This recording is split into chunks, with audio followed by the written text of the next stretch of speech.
Me chamo Marcela, sou petiana bolsista do Programa de Educação Tutorial PET Farmácia da Universidade Federal do Pará, cuja tutora é Maria Fanny Dolabella, e eu vou falar sobre a predição da toxicidade das cefalosporinas. Em primeiro lugar, sabe-se que os antibióticos são substâncias químicas naturais ou sintéticas capazes de causar a morte ou impedir a multiplicação de bactérias. Ademais, eles podem ter ação bactericida ou bacteriostática, e esses compostos apresentam várias classificações, como beta-lactâmicos, tetraciclinas, aminoglicosídeos, entre outros.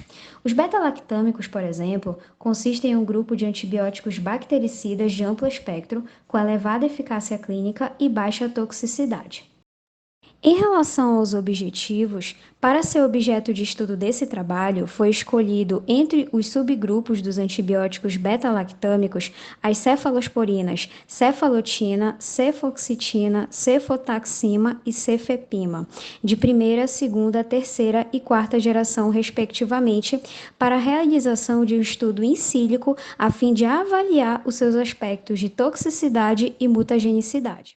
Em relação à metodologia, as análises foram desenvolvidas a partir de um estudo computacional utilizando programas online, como o ChemSketch para o desenho das estruturas químicas isoladas e o Predmates para consultar as predições toxicológicas.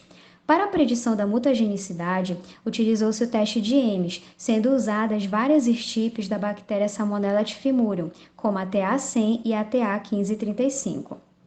Quanto à avaliação dos critérios de toxicidade em organismos marinhos, foram considerados os seguintes parâmetros. Na toxicidade em algas, aquelas que apresentavam uma predição menor que 1 mg por litro foram classificadas como tóxicas, mas aquelas cefalosporinas que apresentavam uma predição maior que 1 mg por litro foram tidas como não tóxicas. Já na toxicidade em Daphnia sp, aquelas que apresentavam uma predição menor que 0,22 microgramas por ml foram tidas como tóxicas, e aquelas que apresentavam uma predição maior que 0,22 foram classificadas como não tóxicas.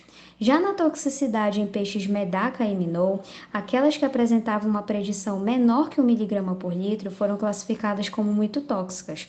Aquelas que apresentavam um parâmetro entre 1 e 10 foram tidas como tóxicas. Aquelas que apresentavam uma predição entre 10 e 100 foram classificadas como prejudiciais. E, por fim, aquelas cefalosporinas que apresentavam uma predição maior que 100 mg por litro foram classificadas como não tóxicas.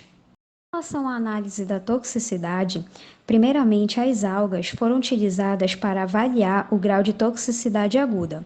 Sendo assim, nesse teste, todos os fármacos foram avaliados como tóxicos.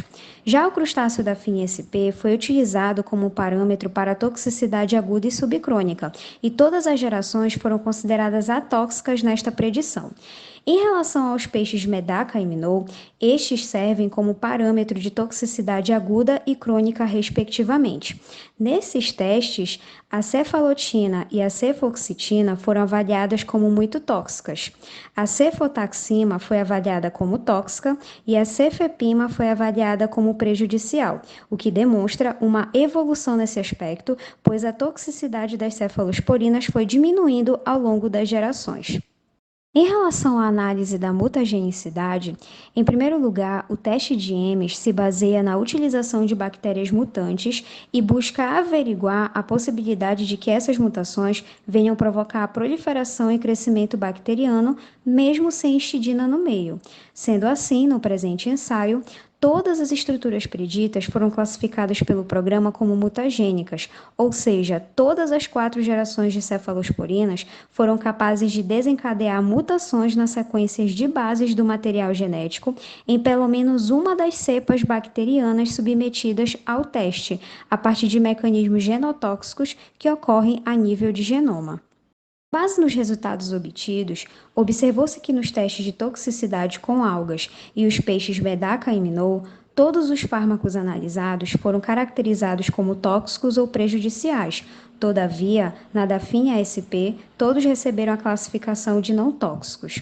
Assim, foi possível analisar que, ao passar das gerações, houve uma redução da toxicidade das cefalosporinas.